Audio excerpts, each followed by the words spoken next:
রাসূল সাল্লাল্লাহু আলাইহি সাল্লাম এর দয়া ও সহনশীলতা এক অসহায় মানুষের জীবনের মোড় ঘুরে যাওয়া।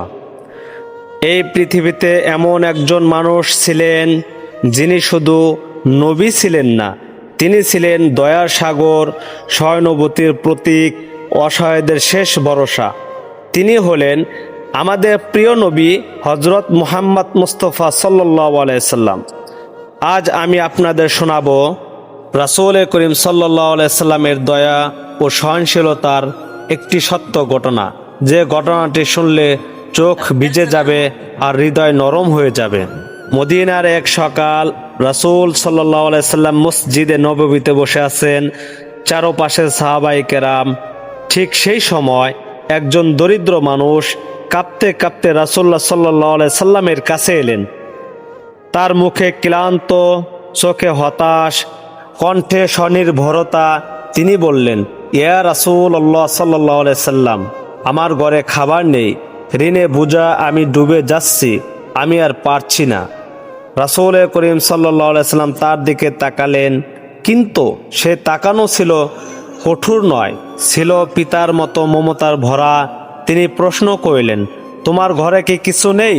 লোকটি বলল, একটি পানির পাত্র আর একটি কম্বল ছাড়া কিছুই নেই ইয়া রাসূলুল্লাহ। রাসূল করিম সাল্লাল্লাহু আলাইহি সাল্লাম সঙ্গে সঙ্গে সাহাবীদের দিকে তাকিয়ে বললেন, কে আছে যে এই দুটি জিনিস কিনবে? এক সাহাবী এগিয়ে এলেন, নিলামে সেই জিনিস বিক্রয় হলো। এরপর রাসূল করিম সাল্লাল্লাহু আলাইহি সাল্লাম সেই মানুষটিকে কিছু টাকা দিলেন এবং বললেন, এর এক অংশ দিয়ে খাবার কিনো আর বাকি অংশ দিয়ে একটি কুটার কিনে কাঠ কাটো।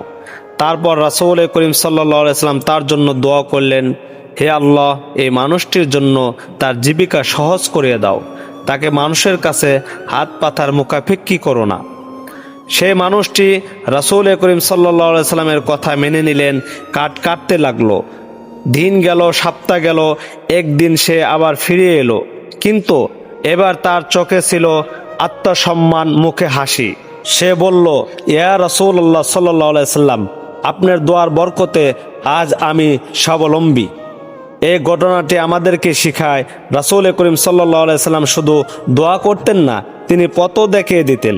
তিনি আমাদেরকে শিখিয়েছেন দোয়া করতে, পরিশ্রম করতে, অসহায়দেরকে সম্মান দিতে, কাউকে ছোট না করতে। আজ যদি আমরা চাই আল্লাহ আমাদের দোয়া কবুল করুন, তাহলে আমাদেরও হতে হবে রাসূল করিম সাল্লাল্লাহু আলাইহি সাল্লামের মতো সহনশীলতা। হে আল্লাহ, আমাদেরকে রাসূল করিম সাল্লাল্লাহু আলাইহি সাল্লাম এর সুন্নাত অনুযায়ী মানুষের পাশে দাঁড়ানো তৌফিক দান করুন, আমাদের দোয়াকে কবুল করুন। আমিন। জাযাকাল্লাহু খায়র।